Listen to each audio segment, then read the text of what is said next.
Halo semuanya, selamat datang di channel Leper Movie. Di video kali ini, Mimin akan merangkum alur cerita dari sebuah film yang berjudul Sound of Freedom yang rilis di tahun 2023. Film ini diangkat berdasarkan dari kisah nyata yang menceritakan perjuangan seorang agen khusus untuk menyelamatkan anak-anak dari perdagangan manusia. Bagaimana kisah selengkapnya? Tanpa berlama-lama lagi, kita akan masuk ke alur ceritanya.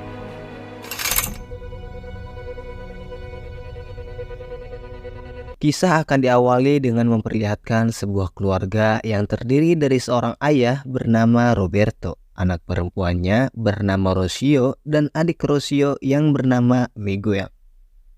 Mereka kemudian sedang kedatangan tamu yang merupakan seorang mantan ratu kecantikan bernama Giselle. Tujuan Giselle datang ke rumah Roberto ingin memberikan sebuah penawaran kepada Roberto untuk mengantarkan anak-anaknya ke acara tahunan yang akan ia selenggarakan.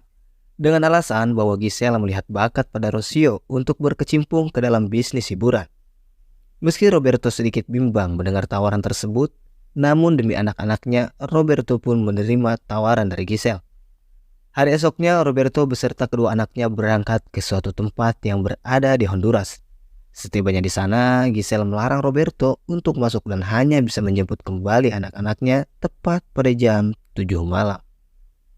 Roberto pun mengiyakannya, lalu kemudian pergi.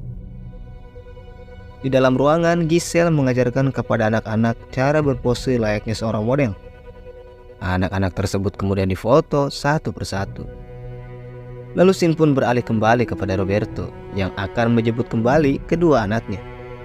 Namun setibanya di sana, seketika Roberto dibuat panik dan kebingungan tatkala mendapati ruangannya yang sudah kosong.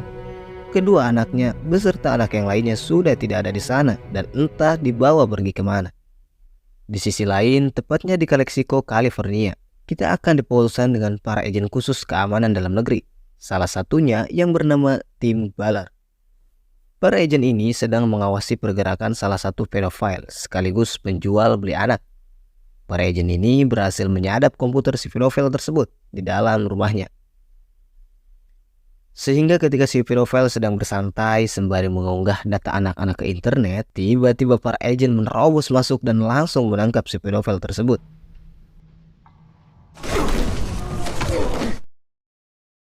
Setibanya di kantor, tim langsung membuat laporan bukti penangkapannya. Namun tim dikejutkan dengan salah satu bukti video rekaman yang memperlihatkan pelecehan yang dilakukan para pedofil kepada anak-anak. Tim pun miris melihatnya sampai ia meneteskan air mata. Tim kemudian langsung bergegas ke ruangan tahanan untuk mengunjungi si pedofil tadi yang ia tangkap. Pedofil ini bernama Osinski. Tim mempunyai sebuah rencana untuk bisa mendapatkan info lebih lanjut terkait kasus perdagangan manusia dari Osinski dengan cara mendekati Osinski dan membawa Osinski ke ruangan lain untuk berbincang.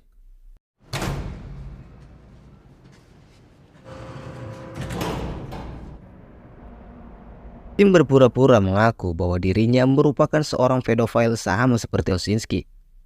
Tentunya Osinski tidak langsung percaya kepadanya. Namun berkat keterampilan memanipulasi tim yang cukup baik, akhirnya Osinski pun percaya kepadanya. Keesokan harinya, tim pun pulang ke rumahnya dan berkumpul dengan istri dan anak-anaknya. Ternyata kasus yang sedang tim tangani saat ini sangatlah relate dengan keadaan di keluarganya, yang dimana tim merupakan seorang ayah dan mengerti bagaimana rasanya jika harus kehilangan anak-anak tercintanya. Kemudian beralih kembali ke dalam kantor, tim meminta kepada atasannya untuk diberikan waktu 1 minggu guna melanjutkan rencananya kepada Osinski, dan tim berjanji akan mengembalikan Osinski kembali ke dalam tahanan setelah tim mendapatkan informasi yang dibutuhkan. Tim pun mendatangi Osinski, kemudian membebaskannya dan membawa kembali ke rumahnya. Setibanya di rumah Osinski, tim mengatakan bahwa dirinya akan merobohkan pemerintahan dari dalam dan akan membersihkan kasus Osinski. Namun sebagai imbalannya, tim meminta 1 anak kepada Osinski karena tim sangat membutuhkannya. Osinski kemudian bertemu dengan pedofil lainnya dan meminta 1 anak untuk dihadiahkan kepada tim. Ketika Osinski sedang asik berbincang dengan tim dan memberikan data anak yang akan tim dapatkan, Seketika raut wajah tim tiba-tiba berubah dan para agen pun datang untuk kembali menangkap Osinski dan memasukkannya kembali ke tahanan.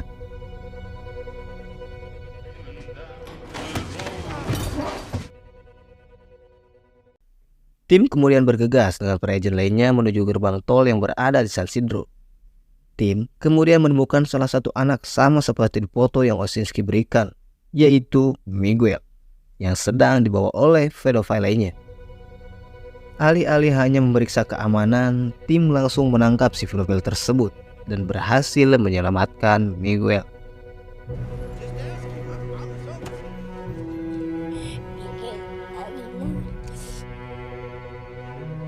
Kemudian tim membawa Miguel untuk diperiksa keadaannya ke rumah sakit. Dokter mengatakan bahwa Miguel mengalami beberapa luka robekan yang disebabkan oleh pelecehan seksual yang terjadi sekitar 3-4 hari yang lalu. Tim kemudian mengajak Miguel untuk makan malam di sebuah kedai burger dan memulai berkenalan dengan Miguel. Tim mengatakan bahwa ia mempunyai anak yang seumuran dengan Miguel bernama Caleb. Dan Miguel bisa memanggil Tim dengan sebutan Timoteo jika disebut dalam bahasa Spanyol. Namun seketika Miguel terkejut karena nama Timoteo tertulis di sebuah kalung yang diberikan oleh kakaknya Rocio sebelum mereka dipisahkan. Miguel kemudian bertanya apakah Timoteo seorang penyelamat anak? Dan jika iya, Miguel meminta pertolongan kepada Tim untuk menolong kakaknya Rocio. Tim pun berjanji jika dia akan menyelamatkan Rocio. Miguel pun menceritakan awal mula mereka diculik oleh Giselle, yang dimana pada waktu itu anak-anak ditipu akan dibawa ke suatu pantai untuk sesi pemotretan. Namun ternyata anak-anak justru dibawa ke suatu tempat yang terbengkalai dan terdapat beberapa kontainer di dalamnya. Dan Giselle memasukkan anak-anak tersebut ke dalam kontainer yang kemudian akan membawanya ke suatu tempat yang berlatar di kota Cartagena.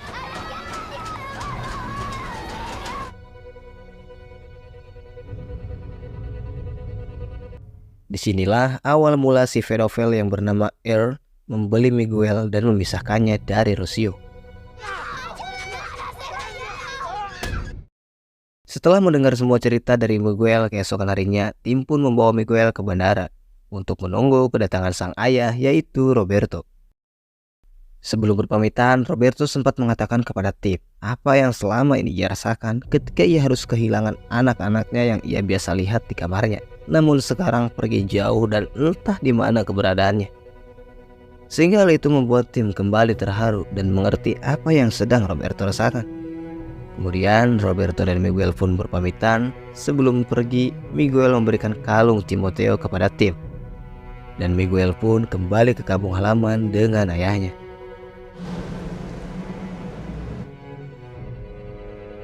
Setelah selesai menyelamatkan Miguel, tim kemudian bergegas ke ruang tahanan dan mendatangi Earl.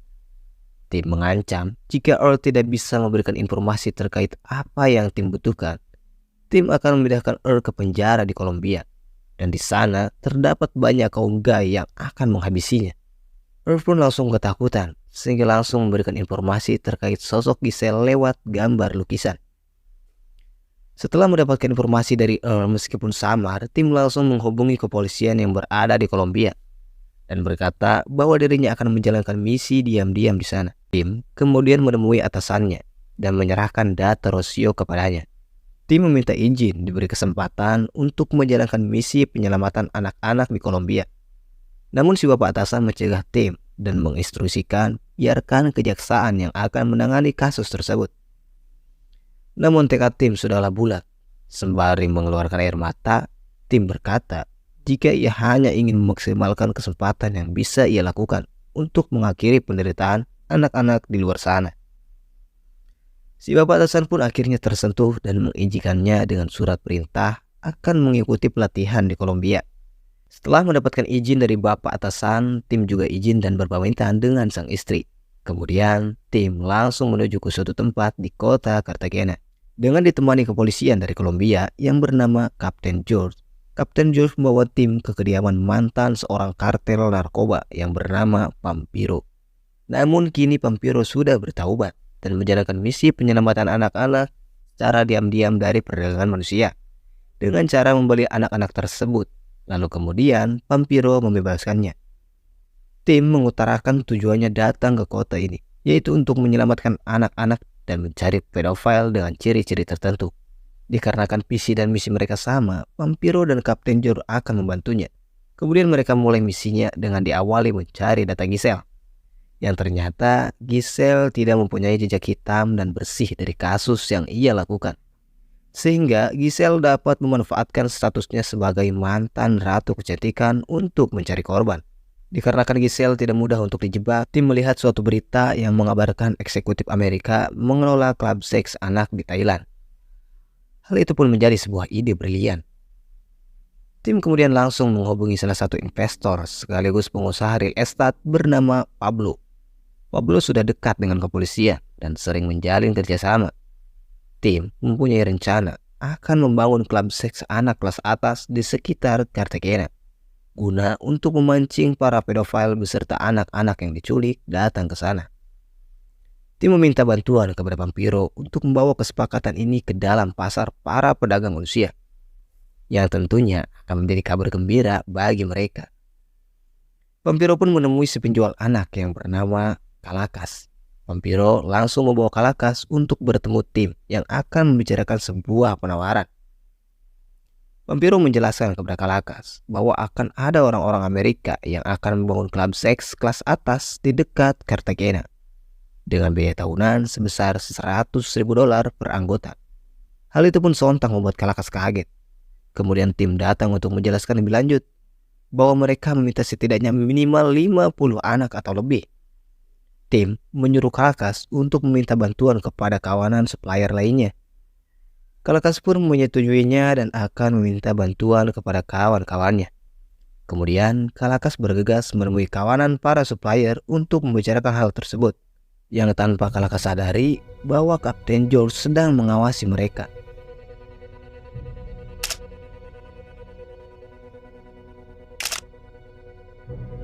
Scene kemudian beralih kepada tim yang sedang berkomunikasi dengan si bapak atasannya.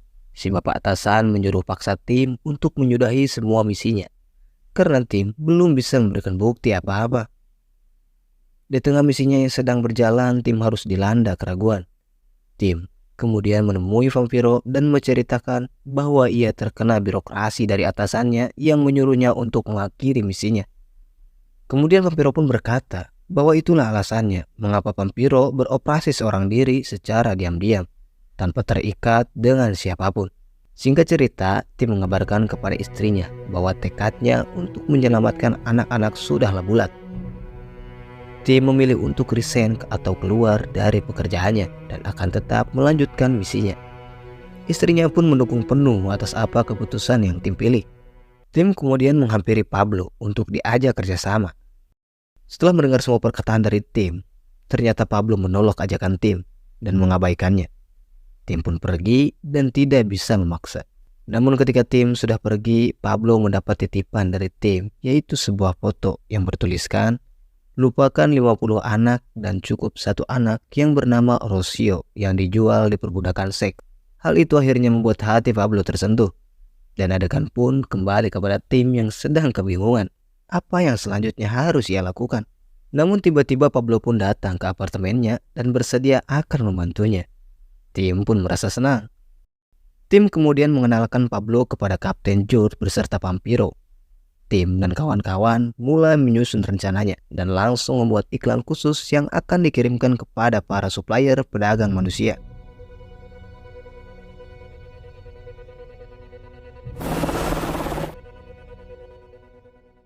Kemudian para supplier mengadakan rapat dengan tim dan kawan-kawan untuk membicarakan kesepakatan. Namun di tengah-tengah perbincangan tersebut, Giselle sedikit curiga dengan gerak-gerik Pablo yang mencurigakan. Namun tim berhasil meyakinkan kembali Giselle dengan mengatakan jika Giselle dan teman-temannya berhasil memberikan 50 atau lebih anak kepada tim, Giselle akan mendapatkan $100.000. Mendengar hal itu tentunya Giselle pun kembali tenang. Mereka pun bersulang. Scene kemudian beralih ke suatu pulau yang akan dijadikan hotel umpan dan jebakan untuk menyambut kedatangan para supplier yang membawa anak-anak sesuai yang mereka sepakati. Aparat kepolisian yang dipimpin oleh Kapten George pun berada di sana dan akan siap bergerak sesuai instruksi dari tim.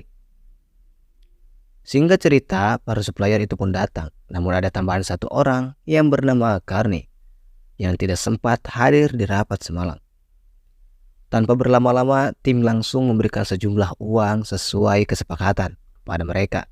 Carney membuat tim sedikit kesal karena mengganggu salah satu anak yang ada di sana. Vampiro pun dengan sigap menghampirinya dan mencairkan kembali suasana. Tim kemudian menghubungi Kapten George untuk menginstruksikan jika semua anak-anak harus aman. Dan ketika sesi penangkapan para supplier, tim meminta kepada Kapten George untuk memisahkan Carney dari kawan-kawannya untuk dijadikan tuduhan. Namun tiba-tiba Carney melintas di dekat tim dengan membawa satu anak. Sempat terjadi ketegangan kembali. Bahkan Carney tidak segan-segan akan menembak tim jika tidak menyerahkan kembali anak itu.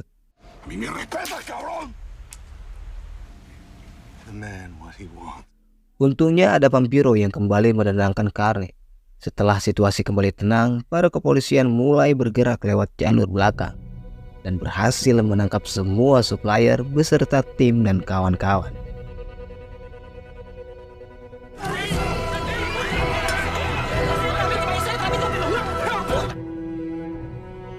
Tim berkata kepada Giselle jika Carney yang telah menjebak mereka semua. Tim CS dan para supplier dinaikkan ke perahu yang terpisah. Kapten George melaporkan kepada tim ada sekitar 54 anak yang berhasil diselamatkan. Namun sayang ternyata Rocio tidak ada bersama anak-anak ini. Meskipun tim sedikit kecewa dengan dirinya sendiri karena gagal menyelamatkan Rocio, namun di sisi lain tim sangat bahagia melihat anak-anak lainnya kembali bisa bergembira dan merdeka.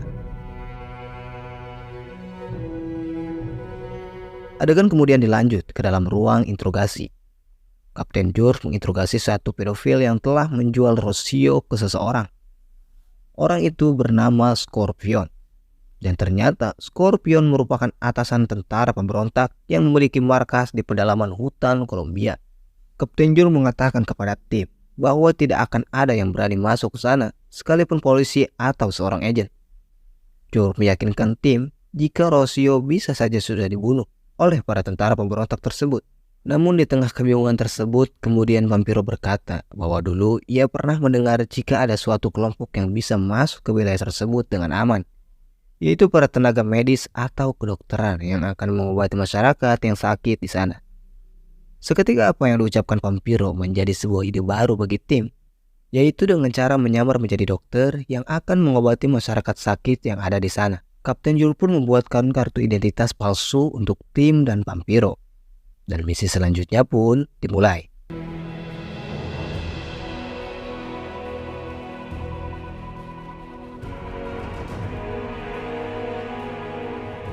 Tiba di suatu perbatasan antara daratan penduduk luar dengan penduduk Scorpion, tim beserta Vampiro mulai bergerak. Tekad tim tersebut sebenarnya membuat Kapten George khawatir akan keselamatan dirinya. Namun tim meyakinkan bahwa mereka akan baik-baik saja. Ketika di tengah perjalanan, tim dihadang oleh para tentara pemberontak yang tidak segan-segan menembakkan pistol ke arahnya.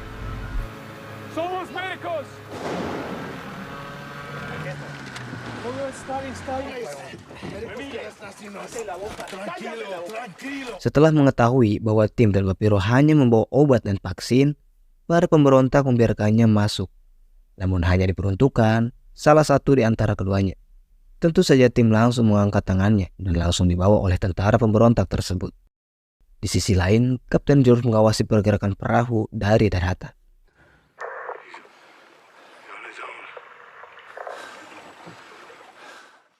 Kembali kepada tim yang sudah sampai di pedesaan yang didirikan oleh Scorpion. Di desa tersebut terdapat masyarakat yang dipekerjakan paksa untuk memanen daun koka yang menjadi bahan kokain, salah satu jenis narkoba. Akhirnya tim bisa berhadapan langsung dengan Scorpion. Tim memberikan surat tugas medisnya dan meminta izin untuk memeriksa masyarakatnya yang sakit dan akan segera mengevakuasinya jika ada.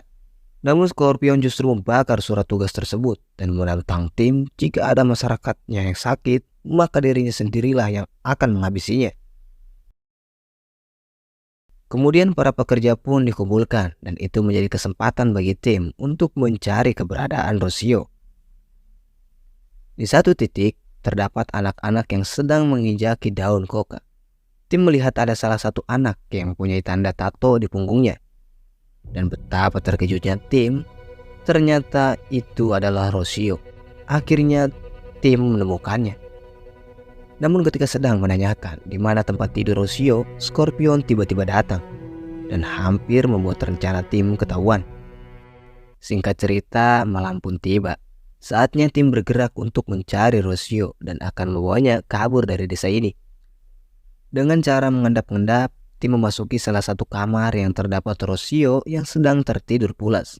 Ketika tim membangunkannya, Rocio justru kaget dan spontan teriak hingga teriakan tersebut terdengar oleh Scorpion. Tim lalu menenangkan Rocio dan menyuruhnya berpura-pura mimpi buruk ketika Scorpion datang menghampirinya. Kemudian Scorpion pun datang dan memindahkan Rocio dari ranjang tersebut ke ranjang lainnya. Tanpa Scorpion sadari jika tim berada di bawah ranjang dan sedang mengawasinya. Ketika Scorpion akan melakukan pelecehan seksual kepada Rocio, tim sudah berada di belakang Scorpion. Dan tiba-tiba, baku hantam pun berlangsung antara keduanya. Dengan kemampuan berkelahi tim yang lebih unggul dari Scorpion, akhirnya Scorpion berhasil ditumbangkan. Tim langsung bergegas membawa Rocio untuk keluar dari desa ini. Dengan cara diam-diam, tim berhasil lolos dari penjaga dan pergi menggunakan perahu yang ada di sana. Namun ternyata kepergian tim diketahui oleh anak buah Scorpion yang langsung mengejar mereka. Untungnya, Kapten George dan Vampiro yang setia menunggu tim pun langsung menyambutnya dan bergegas pergi.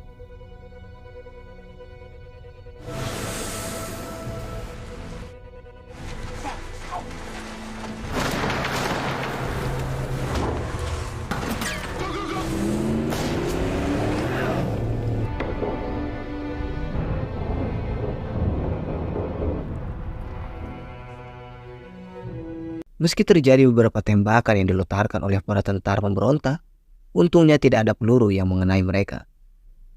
Mereka semua pun selamat dan berhasil keluar dari pulau tersebut. Sin kemudian beralih ke rumah sakit. Rocio diistirahatkan. Dan tiba-tiba ada seseorang yang datang. Dan ternyata itu adalah ayah Rocio, Roberto, beserta adiknya Miguel.